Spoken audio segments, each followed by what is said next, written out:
皆様こんにちは、セリナです。今回は1月に発売された春の新作リップ10種類の中から各ブランドの人気色29色をそれぞれカラー別、仕上がり別で比較しながらご紹介していきます。今年の春はディオールの定番アイテムマキシマイザーのリニューアルやスックから新作が発売されるなどリップも大注目ですよね。それぞれ各ブランドの春コスメでご紹介したカラーはもちろん、リニューアルをしたポーランドジョーとシャネルの人気色も交えて比較していきますので、春の新作リップ選びに迷われている方に少しでも参考になれば嬉しいです。こちらのチャンネルでは各ブランドの春コスメのご紹介をしておりますので、気になった方はぜひチャンネル登録して動画もチェックしていただけたら嬉しいです。それでは早速始めていきます。まずはセミマットやツヤなどの仕上がりは関係なく1月発売の新作リップをカラー別に分けてご紹介していきたいと思います。最初にご紹介するのはナチュラルなピンク系のカラーです。ご紹介していくのはこちら、ジルスチャートビューティーのクリスタルブルームリップブーケセラムの02番と04番、そしてスックのトリートメントラッピングリップの01番スケ桜と限定色の101番白すみれです。ジルスチャートのクリスタルブルームリップブーケセラムは2月3日発売で、スックのトリートメントラッピングリップは101番の白すみれは限定色ですが、現時点ではまだスックの公式オンラインショップでカートに入りました。ナチュラルなピンク系のカラー比較するとこんな感じです。どちらも色付きのリップクリームのようなナチュラルな発色が楽しめます。ジルスチャートもスックもグロスのような質感ですが、スックの方がカラー自体の発色が良くて、特に限定色の101番白すみれがパープルがかった青みピンクのカラーがしっかりと唇に乗っています。クリスタルブルームリップブーケセラムはカラー自体はかなりナチュラルですが、かなり強いプランプ効果があるので唇の血色感がアップしている分、ピンクのカラーも楽しめます。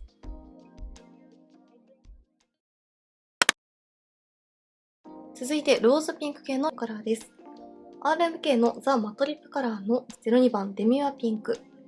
3のディバインリップジェム06番、アディクションのザ・マットリップリキッド023番ロージートープ、そしてディオールの新ディオールアディクトリップマキシマイザーの038番、ポーランドジョーボーテのリップスティック16番オペラの楽譜です。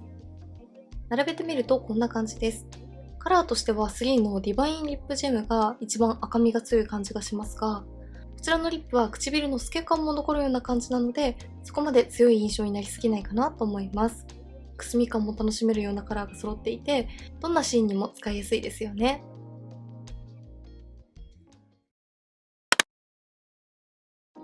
続いて明るめピンク系のカラーです。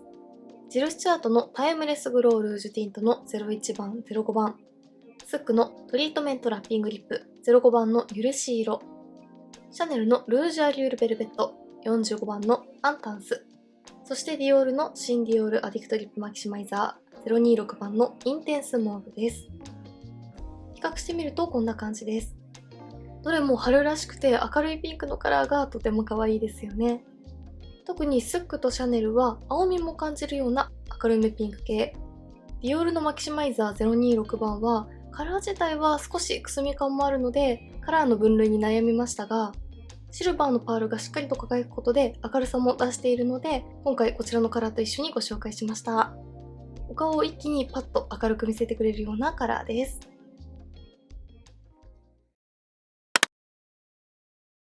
続いてレッド系はこちらの2色。RMK のザ・マットリップカラーの06番チェリーインフュージョンとシャネルのルージュアリュールベルベット54番のパラドクサルです。比較してみるとこんな感じで、どちらもかなり発色のいいマットなレッド系リップですが、どちらも少し指でぼかすと青みの要素が感じられて、特に RMK はパープルに近いような発色になっていきます。青みも感じられるところが春らしくて可愛いですよね。続いてイエローオレンジ系です。3のディバインリップジェムの01番とスックのトリートメントラッピングリップ03番のみつこめです。それぞれ唇に塗ってみるとこんな感じで、一見どんな発色になりそうかなと思われる2色ですが、元の唇の血色感とこのイエロー系のカラーが混ざり合って、3の01番は柔らかい印象、スックの03番は大人っぽいベージュニュアンスのような発色になって、どちらもとても素敵です。こういったカラーはなかなか珍しいので、一つ持っておきたいですよね。続いて、ヌードベージュ、ブラウン系のカラーです。ディオールのルージュディオール200番のヌードタッチサテン、RMK のザ・マットリップカラー01番のピーチフォグ、アディクションのザ・マットリップリキッドの022トーステッドヌード、そしてスックのトリートメントラッピングリップ02番の淡羽色です。比較してみるとこんな感じです。春は明るくて可愛らしいカラーのアイシャドウも増えるので、口元はこういったベージュ系やブラウン系でまとめるのも素敵ですよね。中でもディオールの200番と RMK の01番は赤みを抑えたベージュ系で、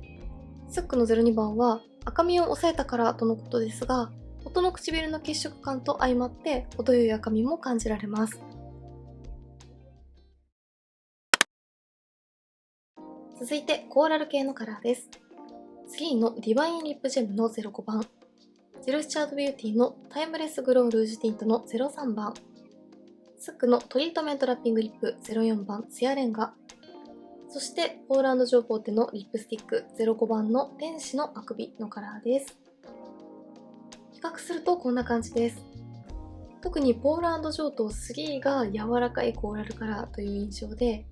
スックは比較的赤みも強く発色もいいタイプ、そしてジルスチャートビューティーはピンクの要素も強いようなコーラル系のカラーです。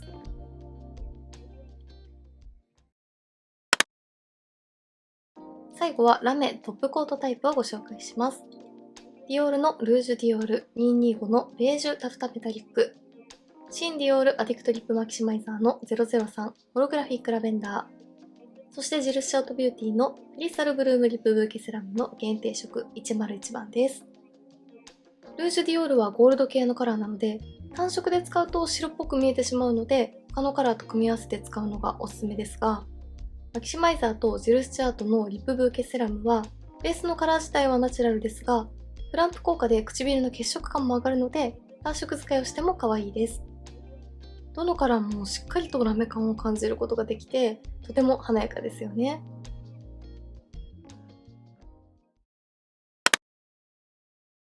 ではここからは新作のリップ10種類を質感や塗り心地、色持ちなどが似ていると感じる2種類ずつを比較してご紹介していきたいと思います。まずご紹介していくのは、ツヤタイプのリキッドリップ、3のディバインリップジェムとスックのトリートメントラッピングリップです。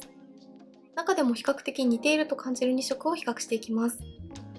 まず3のディバインリップジェムは、グロスというよりもかなり滑らかなリキッドリップという感じの塗り心地なので、ベタつきや重さを感じずにツヤが綺麗なタイプです。今塗っている05番は、私が購入した3色の中でも発色がしっかりとしているカラーですが、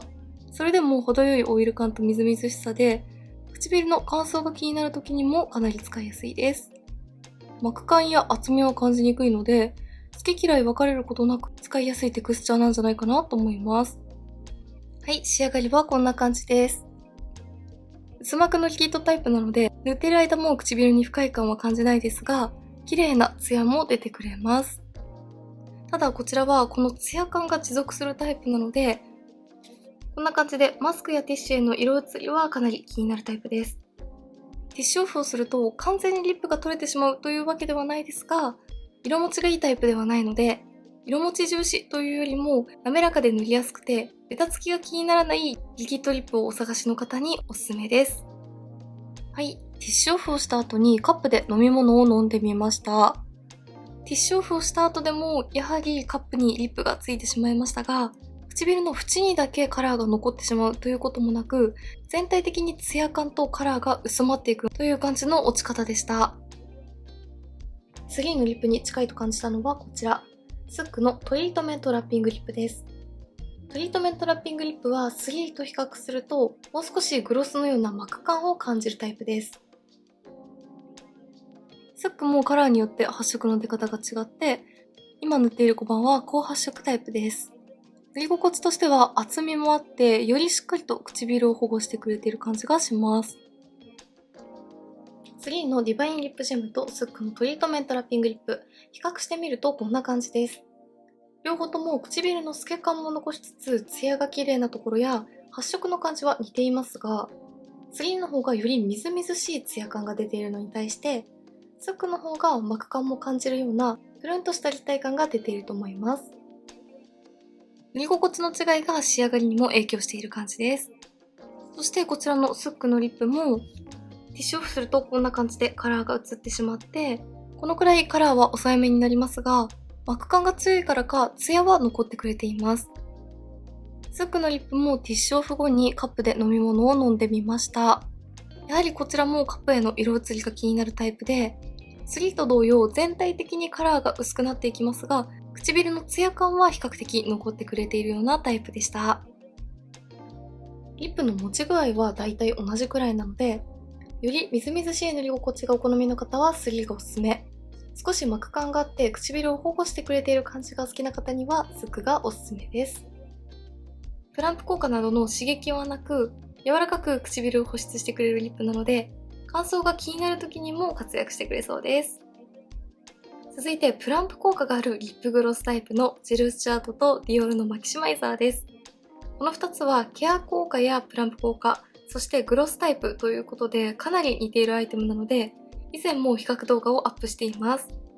それぞれの特徴を簡単にお伝えすると、ディオールのアディクトリップマキシマイザーはリニューアルをしてグロス特有のベタつきは感じにくくなり、滑らかなリキッドリップのような塗り心地です。先ほどご紹介した3のディバインリップジェムに近い感覚で使えます。ベタつきが気にならなくなったので、より使いやすくなったなと思います。もうしっかりとしたプランプ効果はそのままで、唇をふっくらとボリューミーに仕上げてくれます。はい、こんな感じで、仕上がりとしてはかなりツヤを感じますが、ベタつきは抑えられています。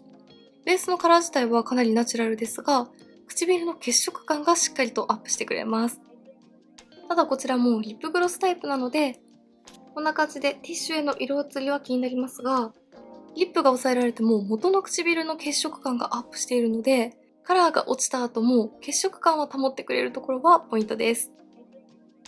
はい、ティッシュオフ後にカップで飲み物を飲んでみました。先ほどよりもさらにカラーが薄まった感じはしますが、ラメはしっかりと残ってくれているのと、唇のふっくら感と血色感は保ってくれていますよね。対してジル・スチュアート・ビューティーのリップブーケセラムは、ディオールマキシマイザーよりもグロス特有のトロンとした厚みを感じます。ディオールマキシマイザーよりもさらに強いプランプ効果を感じるので、しっかりとプランプ効果を感じたいという方にぴったりのアイテムです。リップブーケセラムもこんな感じで、グロスがティッシュに移る感じは気になります。ただティッシュオフ後も強いプランプ効果で唇の血色感は保ったままです。飲み物を飲んだ後比較してみるとこんな感じです。ジルチアートもやはりラメはしっかりと残る感じがしますよね。プランプタイプが苦手ではない方には、リップのカラーが落ちてしまった後も唇の血色感は保たれて汚く落ちてしまう感じはしないので、すごく使いやすいんじゃないかなと思います。ディオールはカラーバリエーションも豊富なので、いろいろなカラーを楽しみたいという方におすすめで、より強いプランプ効果が欲しいという方にはジェルスチャートがおすすめです。続いてツヤ仕上がりのリップスティックタイプ比較してみたいと思います。まずはこちらディオールのルージュディオール。ご紹介していくのはサテンタイプです。程よいツヤと発色でオーソドックスなリップという感じの質感です。伸びもいいので乾燥が気になる時にも使いやすいですし、時間が経ってもパサついてくる感じも気になりにくいです。はい、ディオールのサテンタイプはこんな感じです。ティッシュオフをするとこんな感じで、やはりツヤタイプなのでしっかりとティッシュにカラーは移ってしまいます。2回目もこんな感じで色移りはしてしまうので、全く色移りがしないというタイプではないです。続いてこちらポール&ジョーポーテのリップスティックです。こちらは今回初めて動画でご紹介しますが、リニューアル前はシアータイプ、インテンスタイプなど3種類の質感がありましたが、リニューアル後はツヤ感があって密着感のあるタイプ1種類に変更になったそうです。手元で見た時よりも唇に塗った方が膜感を感じてプルンと唇に密着してくれるタイプだなと思いました。ディオールとポール&ジョーボーテ比較してみるとこんな感じです。どちらもツヤ感が綺麗なリップスティックですが、やはりポール&ジョーの方がプルンと感を感じますよね。塗り心地としてもポール&ジョーの方が少し重さを感じるような質感です。ティッシュオフをしてみると、こんな感じで結構しっかり色が移ってしまいますね。2度目はこんな感じでやはり厚みがある分、ティッシュへの付着の量も多い感じがします。カップで飲み物を飲んだ後はこんな感じです。どちらもカップに色が移ってしまう感じが気になりますが、ポール&ジョーの方がより色移りは気になりました。そして色持ちについても、ポール&ジョーの方が塗りたては密着感が高かったので、色持ちはいいかなと思いましたが、意外とディオールの方が全体的にカラーが残っていて、ポール&ジョーは保湿感だけが残ってカラーは薄れていく感じが気になりました。よりプルント感と保湿感が欲しいという方はポール&ジョーボーテがおすすめ。軽い塗り心地が好きという方はディオールがおすすめです。続いて崩れに強いティントタイプのリキッドリップです。まずはこちらアディクションのザ・マットリップリキッドです。こちらのリップはつけたてはみずみずしいツヤ質感ですが、時間が経つと唇に密着してマット質感に変化するタイプです。最初はみずみずしい質感なのでこんな感じでかなり塗りやすいです。塗ってから時間が経つとこんな感じのマット質感に変化します。まず1度目ティッシュオフしてみると、こんな感じで1度目の時点で全然ティッシュにリップが落ちていないですよね。2度目はこんな感じでさらに色移りが気になりにくいと思うので、マスクにリップがつくのが気になるという方にとてもおすすめです。続いて比較していくのはこちら、ジル・スチュアート・ビューティーのタイムレスグロールージュティント。こちらはベタつき感を感じない軽いオイル質感のティントリップで、ツヤと色持ちを両立してくれるリップです。こちらも以前の動画で色持ちについてご紹介していますが、塗りたてはこんな感じで、ツヤもありつつ軽くてとても塗りやすいです。ティッシュオフをしてみると、こんな感じでツヤが残るタイプにしてはティッシュへの色移りも気になりにくいですよね。2回オフするとほぼ色移りは感じられないです。ティッシュオフをした後も程よいツヤは持続しています。はい、こちらのリップはどちらもかなり色持ちがいいタイプなので、ティッシュオフをした後飲食をしていつも通り過ごしてみました。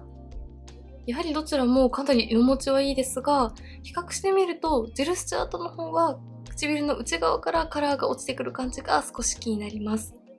対してアディクションは全体的にカラーが薄くなる感じはしますが、部分的にカラーが落ちてしまうということはないので、どちらかというとアディクションの方がカラーの持ちはよく感じました。ただ色持ちがいい分、アディクションはマット質感に変化するのと同時に唇の乾燥が気になるのと、ジル・スチュアートは時間が経つにつれてツヤが失われるのと同時に唇の乾燥が気になりました。こちらの2つは乾燥対策というよりも、飲食などをしても崩れにくいリップを探しているという方におすすめです。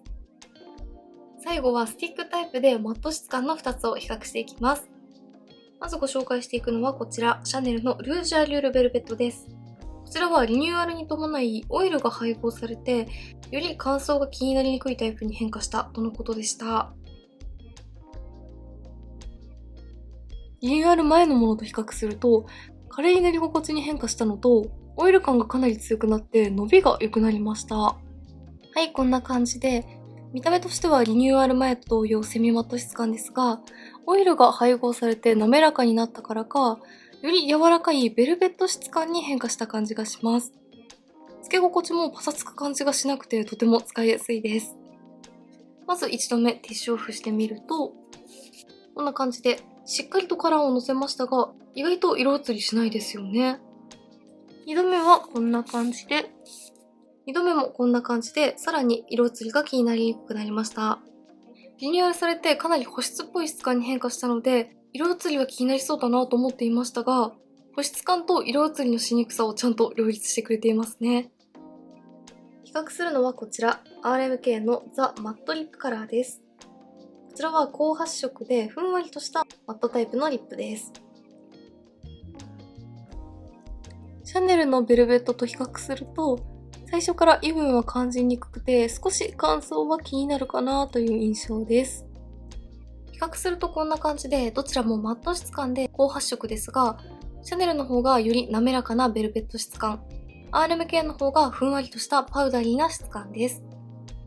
RMK はティッシュオフすると、かなり発色がいいのにオイル感が抑えめだからか、1回目でもあまり色移りしませんよね。2回目はさらに色移りが感じにくかったです。はい、こちらの2色もティッシュオフ後飲食をして通常通り過ごしてみました。この2つはカラーが薄れることもなく、かなり色持ちがいいタイプだと思います。ただ両方とも唇の内側が少しリップの内が気になりました。どちらもティッシュの色移りは気になりにくかったですが、シャネルのルージュアリュールベルベットはオイル感が高まったからか、飲食をした時に食器への色移りが気になりました。ただそのオイル感の効果か、長時間塗っていても乾燥は全く気にならなくて、落ちにくさと保湿感を両立していて、リニューアルしてすごく良くなったなと思いました。反対に RMK は時間が経つと少し乾燥する感じが気になります。マット質感のスティックタイプ、シャネルと RMK はこんな感じで、かなり色持ちが良かったです。その中でもルージュアリュールベルベットは保湿感がアップしたので、唇の乾燥やパサつきも気になりにくかったので、保湿感と色持ち両方とも兼ね備えたいという方にぴったりです。はい、ではこんな感じで1月発売の新作リップ10種類の中から人気色を29色、それぞれカラー別と仕上がり別で比較しながらご紹介していきました。今回人気カラーのご紹介ということで、似たカラーも複数あったかなと思いましたが、それぞれブランドカラーがしっかりと出ていて、どれも素敵だったなと思いました。今回ご紹介したアイテムは限定色も含め各ブランドの公式オンラインサイトでもまだ購入できるものでしたので、気になった方はぜひチェックしてみてください。メイクについてのご質問やこんな動画が見たいなどございましたら、お気軽にコメントやチャンネル登録していただけると嬉しいです。それでは最後までありがとうございました。